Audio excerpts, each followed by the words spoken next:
"Kieran," I whispered, my voice cracking like ice under pressure. "What have you done?"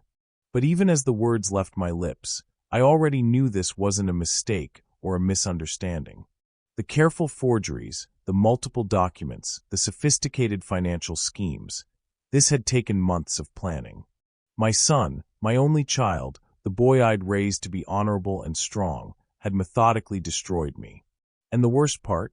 The way he was looking at me now, without surprise, without shame, told me he'd been waiting for this moment. Quick pause. What would you do if the person you loved most plotted your ruin? Share your thoughts in the comments, and don't forget to like, subscribe, and hit the notification bell. More gripping true stories of betrayal and redemption are on the way. Be part of the community that refuses to stay silent. The envelope trembled in my weathered hands like a death sentence. 30 seconds ago, I'd been the proudest father in Cedar Falls, watching my son Kieran stride across our front porch with that million-dollar smile that had charmed teachers, girlfriends, and business partners his entire life. "Dad, I have a surprise for you," he'd said, his voice carrying that familiar warmth that made me believe, even at 57, that I'd done something right in raising him alone after his mother died. The afternoon sun painted golden streaks across his auburn hair, and for a moment he looked exactly like Margaret had when we were young and broke and desperately in love. But now, staring at the papers inside this innocent-looking envelope, my world crumbled like sand through my fingers. $500,000 in debt. My name forged on loan documents. My construction company, Hartwell & Sons, built from nothing over 25 years of 16-hour days and bleeding knuckles, pledged as collateral for investments I'd never heard of. The words blurred together. Cryptocurrency ventures, high-yield trading platforms, guaranteed returns. Each page felt heavier than concrete blocks, each signature that looked like mine but wasn't, another nail in the coffin of everything I'd worked for. "You look pale, Dad." Kieran's voice seemed to come from underwater now, distorted and strange. I looked up at this young man I'd sacrificed everything for, whose college tuition I'd paid by working double shifts, whose apartment I'd furnished with my savings, whose dreams I'd funded without question.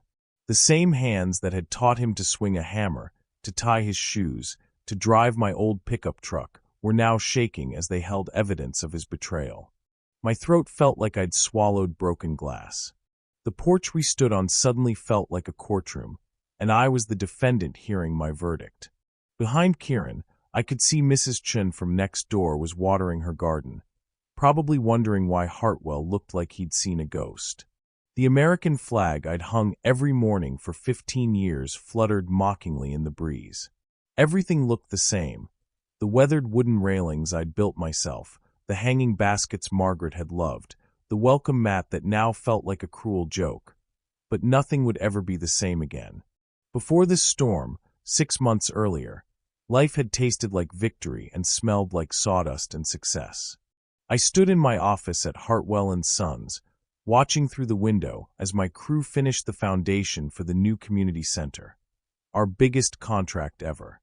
The mayor himself had shaken my hand at the groundbreaking, calling me one of Cedar Falls' finest citizens, while photographers snapped pictures for the local paper. At 57, I'd finally proven that a high school dropout could build something lasting, something that mattered. The business that started in my garage with borrowed tools now employed 12 people, supported 12 families, and had enough contracts lined up to keep us busy through the next 2 years. Kieran had seemed genuinely proud that day, showing up in his expensive suit, the one I'd bought him for job interviews, with Rebecca, his new girlfriend, who worked at some tech startup in the city. "Dad's like a local celebrity," he'd told her, his arm around my shoulders as we posed for photos. "Started with nothing and built all this." The way Rebecca looked at our operation, at the gleaming equipment and organized workspace, made me stand a little taller. Maybe I couldn't give Kieran a trust fund or connections to high society, but I'd given him something better. The example of honest work creating real value. The warning signs were there, I realize now, hidden in plain sight like cracks in a foundation. Kieran had been asking unusual questions about the business finances, wanting to know about our cash flow, our credit lines, and our relationships with banks. "Just curious about how you built all this, Dad," he'd said when I asked why the sudden interest. He'd even suggested I should diversify my investments and make my money work harder. Coming from my college-educated son, it sounded like wisdom. Coming from the boy who'd never worked a real job in his life, it should have sounded like warning bells. Rebecca had been particularly interested in our accounting system, complimenting me on how organized and efficient everything looked.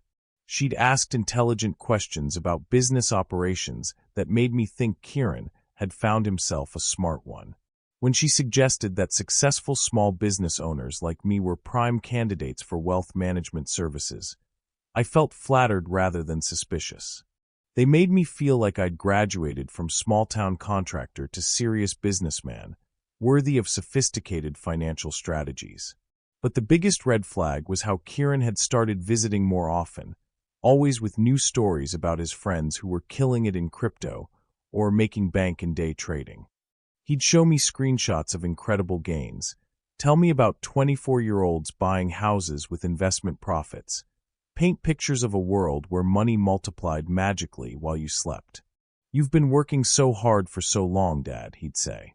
"Isn't it time your money worked for you instead?" Looking back, those conversations weren't bonding moments between father and son. They were a predator studying his prey.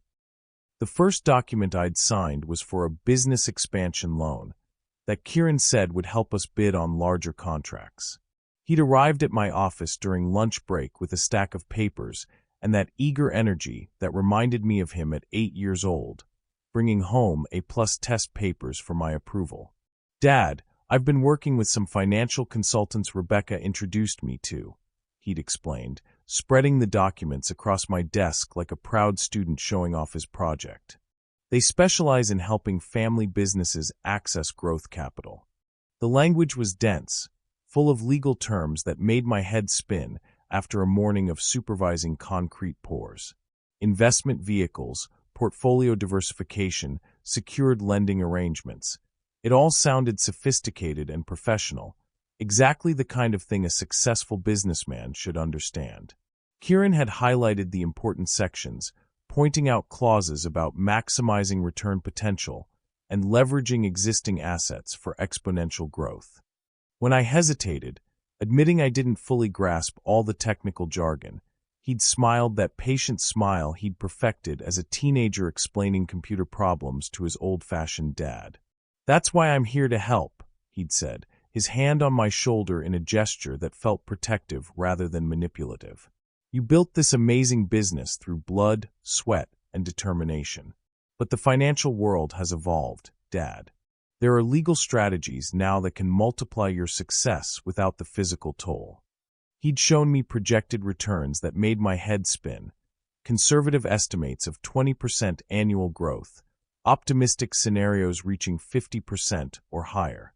After 25 years of 3% savings account interest, it sounded like discovering fire. The signing process felt ceremonial, almost sacred. Kieran had brought a notary, a professional-looking woman who called me Mr. Hartwell, with respectful deference and witnessed my signature with practiced efficiency. Rebecca had sent flowers to the office that day with a card reading, "Congratulations on your new venture." The whole thing felt like a rite of passage, like I was finally joining the ranks of serious investors who made their money multiply through intelligence rather than just grinding labor.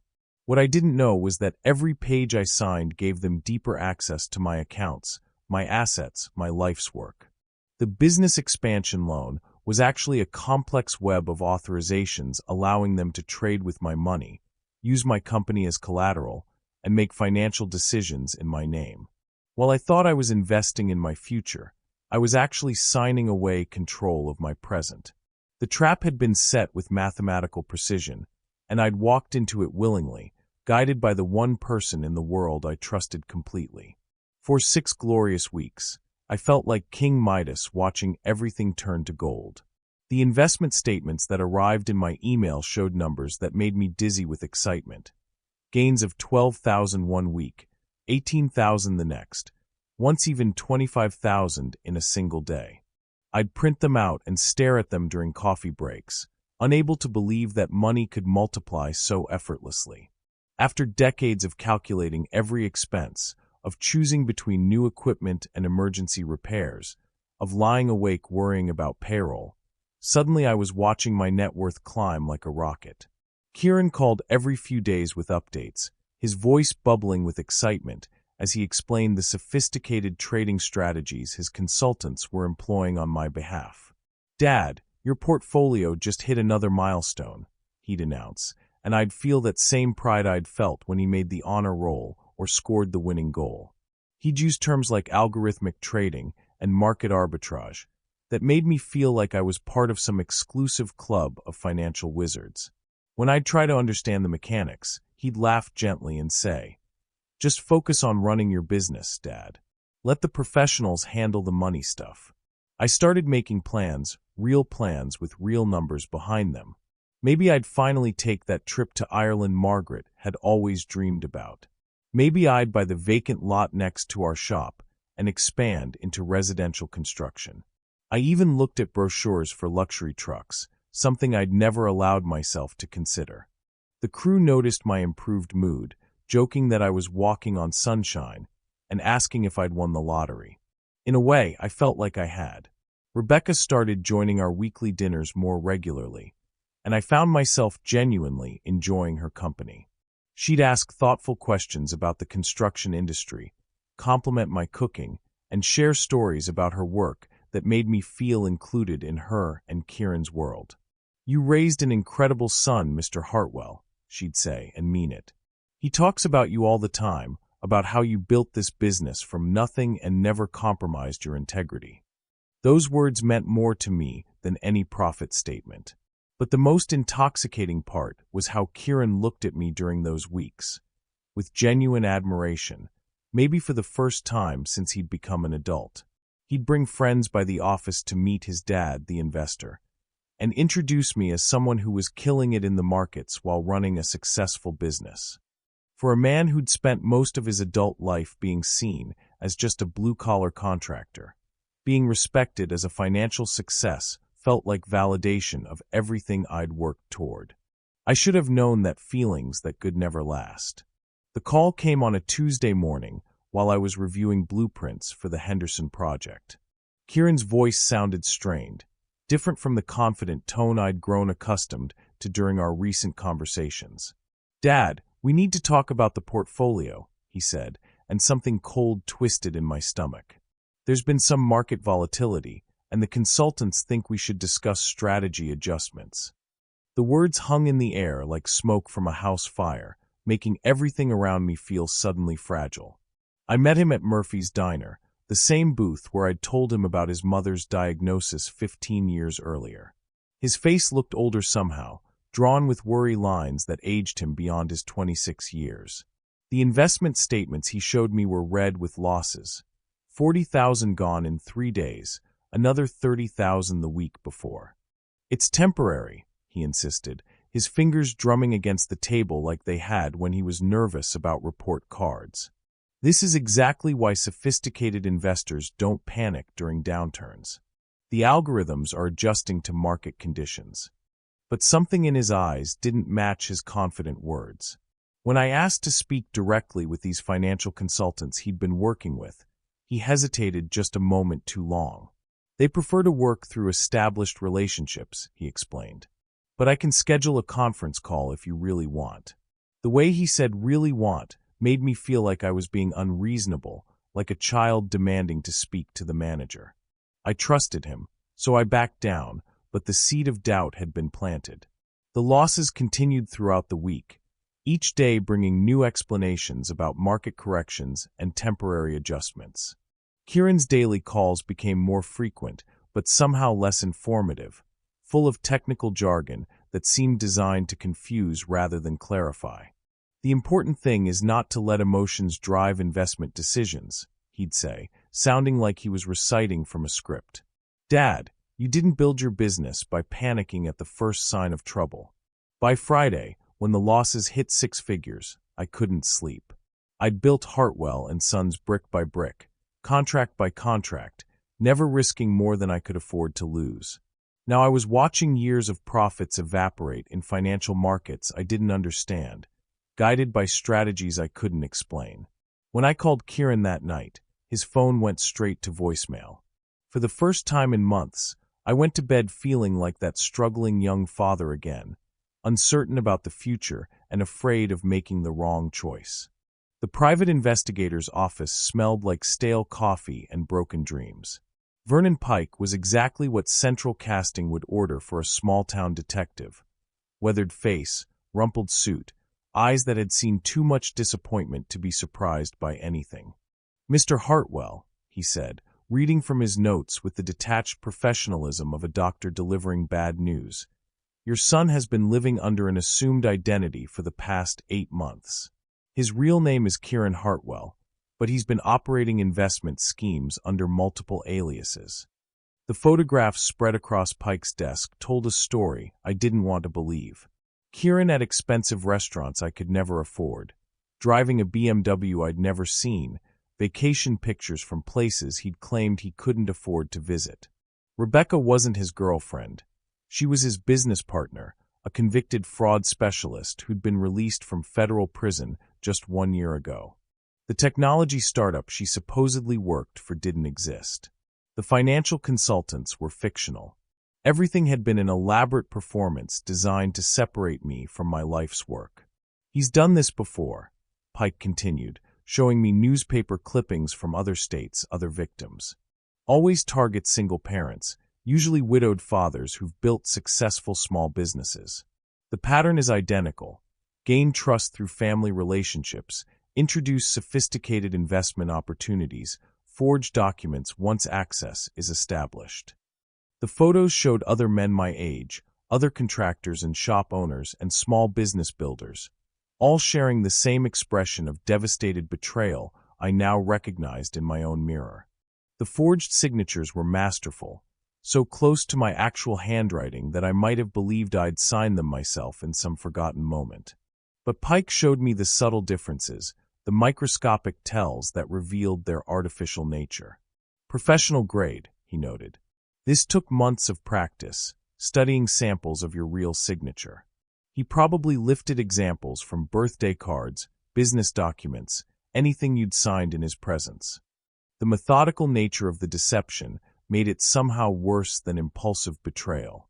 The final revelation hit like a physical blow. The community center project, my biggest contract ever, had been part of the setup. Kieran had used his connections to ensure I won the bid, knowing that the increased visibility and apparent success would make me more susceptible to investment schemes. Even my proudest professional moment had been manufactured to serve his agenda. "I'm sorry, Mr. Hartwell," Pike said, closing the file. "But your son isn't the victim here, he's the architect. And based on what I've found, you're not his first target, and you probably won't be his last." I waited on Kieran's apartment steps as the sun-painted cedar falls in shades of amber and regret. The building was far more expensive than anything he should have been able to afford on the salary from his supposed entry-level marketing job. Another lie in the architecture of deception he'd constructed around my trust. My hands shook as I clutched Vernon Pike's file, knowing that once I opened my mouth, I could never unknown what I'd learned or unveil what I was feeling. He appeared at 6:30, jogging back from what I'd always assumed was his morning exercise routine, but now suspected was another performance designed to maintain his facade of responsible young adulthood. The moment he saw me sitting there, his entire body language changed. The easy smile vanished, replaced by the wary calculation of a cornered animal. "Dad," he said carefully, "what are you doing here so early?" "I know everything, Kieran." The words came out steadier than I'd expected, carrying the weight of sleepless nights and shattered illusions. I stood up slowly, feeling every one of my 57 years in my joints, and held out the investigator's file. Rebecca Martinez, federal fraud conviction. The fake investment company. The forged signatures. All of it. His face went through a series of micro-expressions: surprise, denial, calculation, and finally something that looked almost like relief. "Dad, let me explain," he started, but I cut him off with a gesture that felt like cutting my own throat. Explain what? How did you spend months planning to destroy your own father? How did you study my handwriting like a criminal? How did you use your mother's memory and my love for you as weapons against me? My voice was rising despite my efforts to control it. 30 years of suppressed anger and disappointment finally finding its target. I worked 16-hour days to put you through college, Kieran. I chose between heating the house and buying you textbooks. I gave you everything I had, and you repaid me by stealing everything I built. The mask finally dropped completely, revealing something cold and calculating that I'd never seen in my son's face before. You want the truth, old man? He said, and the contempt in his voice hit me like a slap. You were an easy mark from day one. Sentimental, trusting, desperate to believe your failure of a son had finally made something of himself. You practically begged to be scammed. The stranger wearing my son's face smiled with genuine cruelty. And the best part, you'll never see a penny of it back because technically you authorized every single transaction. Standing in Kieran's apartment, surrounded by furniture and electronics my stolen money had purchased, I realized the financial theft was only the surface wound. The deeper cut was understanding that my son had been studying me like a predator studies prey, cataloging my weaknesses and vulnerabilities with scientific precision. You want to know the real truth? He said, pouring himself coffee with casual indifference to my devastation. I've been planning this since I was 16. Every birthday card you signed, every document you showed me about the business, I was collecting samples, learning your patterns. He moved around the kitchen with comfortable familiarity while my world collapsed, making breakfast as if we were discussing weekend plans rather than the systematic destruction of my life's work. The cancer thing with Mom really sealed the deal, he continued, his voice carrying the detached tone of someone discussing the weather. All that family is everything, and we only have each other programming made you the perfect victim. Grief makes people stupid, Dad. Sentimental. Easy to manipulate. The apartment itself told the story of his real life. Expensive art I'd never seen, wine bottles that cost more than my weekly grocery budget, business cards scattered on the counter from Rebecca's other criminal enterprises. A framed photo on the mantel showed them at some tropical resort, laughing and embracing while my money funded their vacation. Rebecca's brilliant, by the way, he said, following my gaze. She's the one who suggested targeting single-parent contractors. Apparently, we're statistically the most trusting demographic. But the cruelest revelation was yet to come.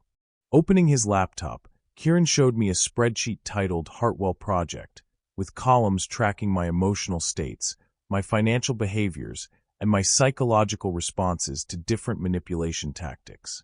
We documented everything, he explained with professional pride. Your reaction to investment gains, how much flattery it took to make you sign documents, and which emotional triggers worked best. It's actually going to be part of a training manual for future operations. The final twist of the knife came when he showed me video recordings. Hidden cameras capturing our private conversations, our family dinners, my most vulnerable moments of fatherly pride and love. Evidence, he said simply. Insurance, really. If you try to cause problems for us, these recordings prove you willingly participated in every transaction.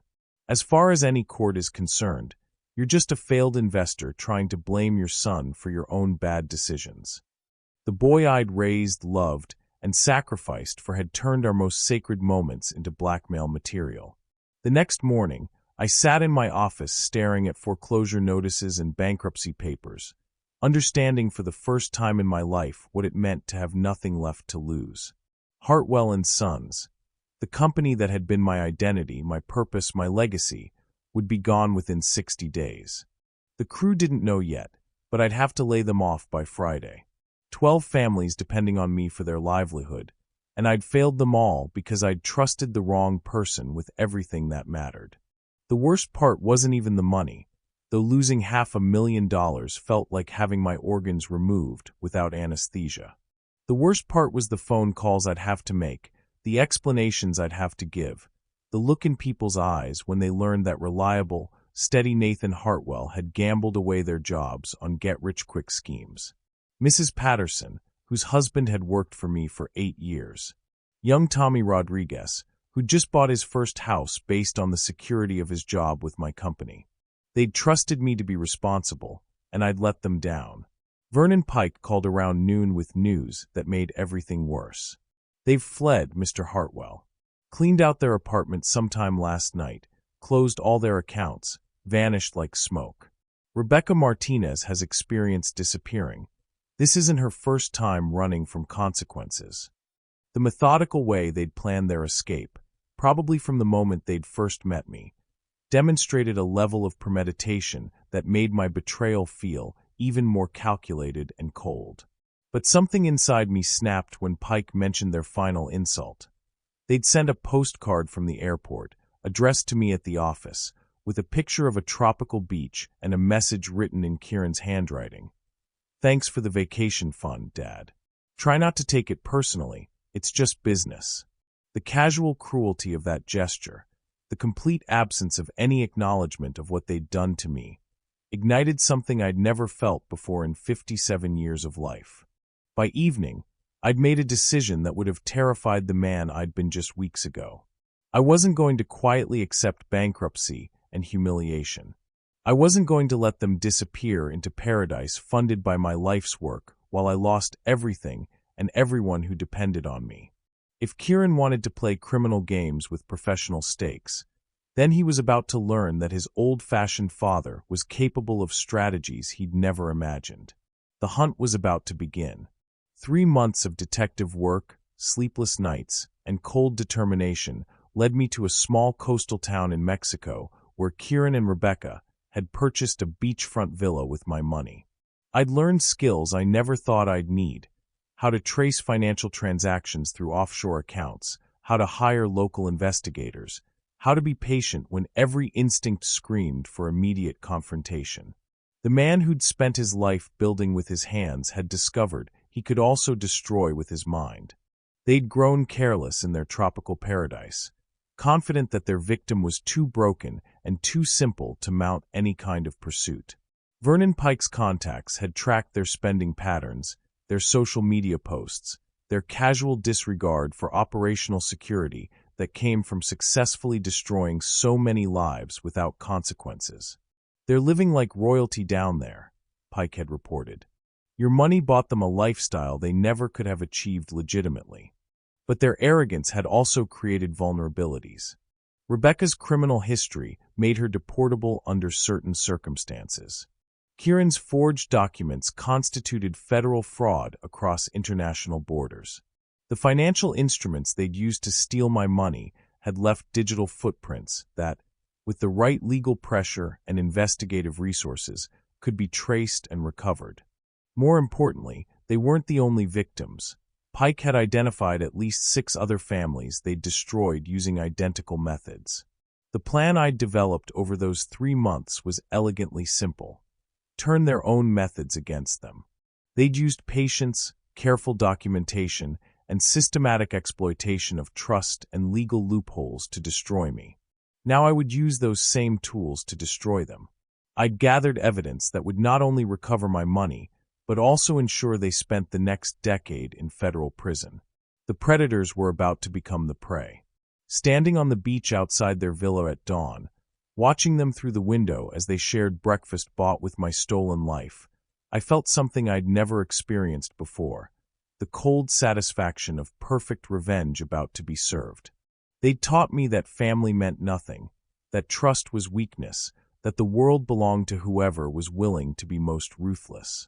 Today, they were going to learn that their gentle, sentimental victim had been an excellent student. The coordinated raid happened at exactly 6 a.m., with FBI agents, Mexican authorities, and international financial crime specialists converging on their beachfront paradise simultaneously. I watched from Pike's surveillance van as Kieran stumbled to the door in expensive silk pajamas my money had purchased, his face cycling through confusion, denial, and finally recognition. When he saw me standing behind the federal agents. "Hello, son," I said, and those 2 words carried 3 months of careful planning and cold determination. Rebecca tried to run, but Pike's team had anticipated every exit route. The evidence we'd assembled over those patient months was overwhelming: bank records, forged documents, communications with other criminal associates, and most damning of all, their own video recordings of our conversations, which they'd kept as insurance, but which now proved their systematic fraud beyond any reasonable doubt. Nathan Hartwell, the lead FBI agent, announced, "On behalf of the United States government, thank you for your cooperation in this investigation." The financial recovery was swift and surgical. Their offshore accounts, frozen within hours of the arrests, contained not just my stolen money, but profits from at least 12 other victims across 5 states. The villa, the cars, the luxury goods, everything purchased with stolen funds was seized and liquidated. Within 90 days, I'd recovered not only my original investment, but additional damages that left me financially stronger than before they'd entered my life. But the sweetest moment came during Kieran's formal sentencing 6 months later. Standing before the federal judge, he finally looked like the scared young man he'd always been underneath the sophisticated criminal persona. "Your Honor," he said, reading from a prepared statement, "I want to apologize to my father and all the families we hurt." But when his eyes met mine across the courtroom, I saw something I'd never seen before: genuine fear of the man he'd underestimated so completely. The judge's sentence was harsh but fair: 12 years of a federal prison for Kieran, 15 for Rebecca as a repeat offender. But beyond the legal consequences, they'd lost something irreplaceable: their freedom to move through the world as predators. Every future victim would be warned, every scheme would be scrutinized, and every manipulation would be recognized. They'd taught me to be ruthless, and I'd used that lesson to ensure they could never hurt another family the way they'd tried to hurt mine. 2 years later, I stand in the office of Hartwell and Sons, now Hartwell Construction and Security Consulting, watching my expanded crew work on our latest project, a community center for families affected by financial fraud. The business has tripled in size, not just from the recovered money, but from the reputation I'd gained as someone who fights back against criminals who prey on honest people. Word travels fast in small towns, and everyone knew the story of how Nathan Hartwell had taken down the con artists who tried to destroy him.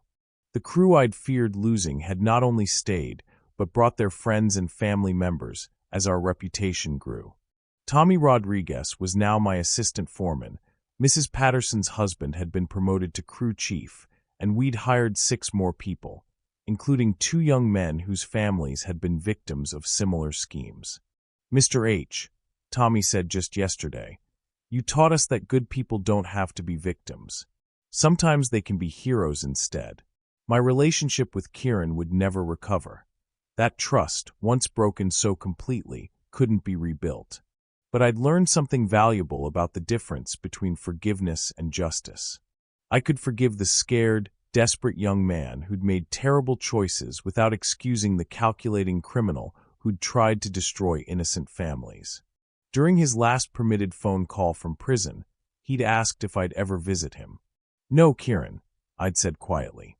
"But I hope you use these 12 years to figure out who you really want to be when you get out." The community center project had attracted national attention, bringing film crews and journalists to hear the story of how one man's refusal to accept victimhood had led to justice for dozens of families.